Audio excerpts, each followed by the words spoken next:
Si je vous parle de CPE communautaire, est-ce que ça vous dit quelque chose? Eh bien, c'est un projet qui va se réaliser sous peu. Et pour m'en parler, j'ai été rencontrer Laurie Vaillancourt, qui est la directrice générale du CPE La Baleine Bricoleuse. En fait, c'est un projet pilote en communauté. C'est un service de garde du même type un peu qu'en milieu familial. C'est un peu un hybride entre un CPE et un milieu familial. Fait que ça ne s'appellera pas un CPE. C'est vraiment un projet pilote en communauté. Ce que ça fait, c'est que c'est en partenariat avec une municipalité. Là, ici, on a le partenariat avec la municipalité de Notre-Dame-des-Neiges qui accepte de louer un local sur une période de 3 ans, là, parce que quand on s'investit, on veut s'investir plus qu'une année là, dans le projet. Puis les projets pilotes sont 3 ans aussi. Après, bien, on espère que le ministère va continuer dans cette veine-là. Donc, c'est ça. La municipalité loue un local à 2 responsables, comme en milieu familial, mais qui vont opérer dans le centre communautaire. J'ai demandé à Mme Vaillancourt d'où venait l'idée d'un tel projet. Eh bien, voici ce qu'elle me répond.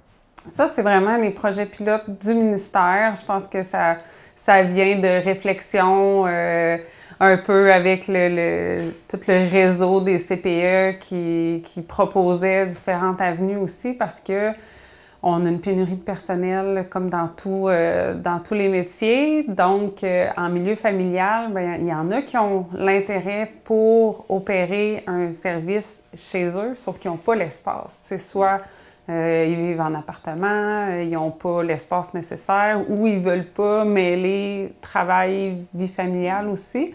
Ce qui fait que là, c'est l'opportunité parfaite pour ces personnes-là qui ne sont pas nécessairement. Puis il y en a qui sont formées, qui sont techniciennes en éducation à l'enfance, mais que travailler en CPE, ça les rejoint moins parce que c'est plus gros, c'est plus institutionnel et tout ça. Fait que là, travailler dans un centre comme ça qui va accueillir 12 enfants, bien, c'est plus près de leur réalité. Puis, Tout le monde parle de pénurie de main-d'œuvre. Eh bien, il y a aussi une pénurie de places en milieu de garde. J'ai demandé à Mme Vaillancourt ce qu'elle en pensait. bien là, on travaille fort là-dessus, là, justement, à débloquer des places. Puis là, je peux te dire avec certitude que dans la prochaine année, on va développer 75 places dans les Basques pour nos familles d'ici. Fait que j'ai bon espoir qu'après ces 75 places-là, on n'ait plus de liste d'attente comme on en a présentement. Là. Fait que dans le fond, on a comme 3 volets. On a les projets en communauté qu'on est en train de développer. Là, on a l'acceptation pour un à Notre-Dame-des-Neiges. J'ai présenté un 2e projet dans une autre municipalité des Basques que je vais attendre de nommer parce que j'ai pas eu la réponse encore. Donc, lui aussi, ça va être pour un 12 places en communauté. On est en train de reconnaître 5 nouveaux milieux familiales aussi. Fait que ça, c'est le fun aussi parce que c'est pas juste Trois-Pistoles. Là. On est en train de toucher un peu plus partout dans le territoire. Puis la grosse nouvelle aussi, c'est l'agrandissement de notre CPE. Là, présentement, bien, depuis de nombreuses années, on accueille 39 enfants ici à l'installation. Là, on va monter à 60 enfants, ce qui fait qu'on va pouvoir ouvrir 3 groupes supplémentaires. On va avoir une pouponnière double. Là, présentement, on a 5 poupons. On va pouvoir en avoir 10. Puis, 2 groupes de 8, chacun en multi-âge, qu'on va pouvoir ouvrir aussi. La réalisation de ce projet-là est aussi rendue possible grâce aux allègements des normes du ministère.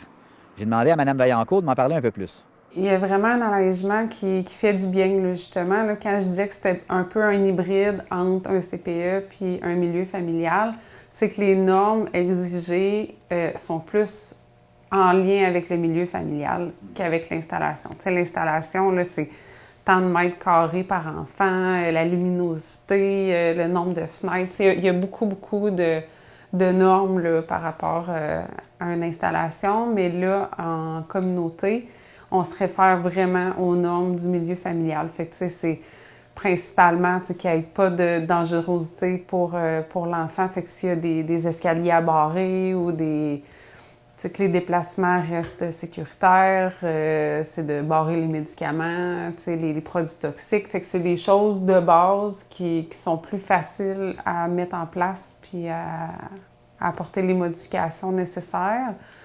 La seule contrainte qui est plus grande là, en communauté, c'est d'avoir une salle de bain qui soit uniquement à usage du service de garde. Okay. Fait que c'est ce qui nous a bloqués dans certaines municipalités, comme par exemple à Saint-Jean-de-Dieu. Il y avait vraiment une ouverture, ils étaient prêts à nous offrir une salle dans leur bureau municipal qui était au sous-sol. C'était grand, c'était parfait. Tu sais, on avait la collaboration de la municipalité, ils étaient vraiment ouverts au projet. Mais comme ils ont une salle de bain pour tout le bureau municipal, ça fait que les employés des bureaux puis tout ça utilisaient la même salle de bain. Puis là, c'est là que le projet s'est arrêté là parce que ça, c'est une des grosses conditions. Là. Mme Vaillancourt m'a parlé de près de locaux, entre autres de la municipalité de Notre-Dame-des-Neiges. Eh bien, je me suis questionné à savoir si des installations permanentes de modules de jeu, par exemple, étaient possibles. C'est sûr que, si je prends l'exemple de Notre-Dame-des-Neiges, là, ce qui nous manque, là, c'est d'avoir un comptoir, une petite partie cuisine un peu, là, comptoir, armoire, lavabo, qui va être comme dans la grande salle. Fait que ça, c'est un aménagement qui va être, évidemment, qui va être fixe, parce qu'on va amener l'eau et tout ça. Mais le reste, c'est toutes des choses qui, tu sais, on ne construira pas de mur, là, pour avoir des séparations et tout ça. Ça va vraiment être le matériel qu'on va mettre dans la salle. Là. Tu sais, des chaises, tables à la hauteur des enfants. Tu sais, c'est plus de l'ameublement qu'on va rentrer dans le local. Puis on va essayer quand même de faire des coins divisés aussi. Puis c'est un coin dodo, un coin plus repas, tout ça, mais sans nécessairement mettre de cloison. Là. Vous vous demandez peut-être si les prix et horaires en CPE communautaire seront différents d'un CPE un peu comme la baleine bricoleuse. Eh bien, voici ce que Mme Vaillancourt me répond. Les tarifs vont rester les mêmes vu que c'est des places qui sont subventionnées. Donc, ça va continuer d'être 8,70 par enfant par jour, repas inclus, tout ça. Les heures d'ouverture, par contre, c'est les deux responsables qui vont mettre leurs heures d'ouverture comme s'ils étaient travailleuses autonomes dans un milieu familial. Là, pour ici, je pense qu'on s'entendait pour 7h30 du matin jusqu'à 5h30. Fait que ça ressemble beaucoup quand même à l'installation. Là. Nous, à l'installation, on est de 7h à 6h. Fait que c'est un petit peu... les heures sont un peu réduites en communauté, mais pas de beaucoup. Là. L'ouverture de ces places en milieu de garde arrive bientôt. Et il y a des priorités pour certaines familles. Voici ce qu'on en apprend.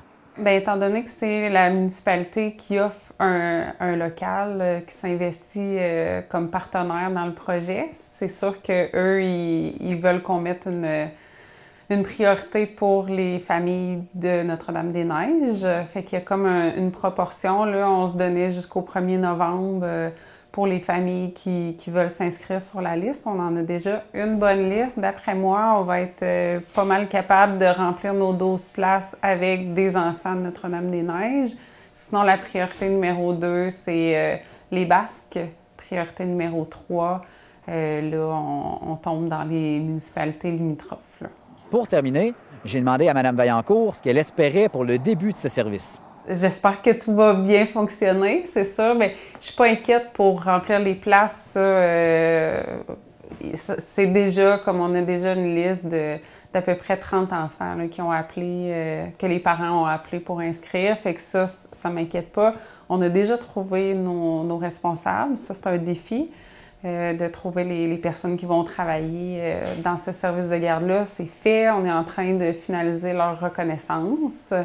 Puis après ça, ben, on espère juste que ça fonctionne bien puis que le partenariat reste longtemps aussi puis que le ministère arrête pas les projets dans 3 ans, ce qui serait quand même étonnant parce que présentement, je crois qu'il y a au-dessus de 80 projets en communauté là, dans le Québec qui ont vu le jour, puis c'est appelé à augmenter. Là.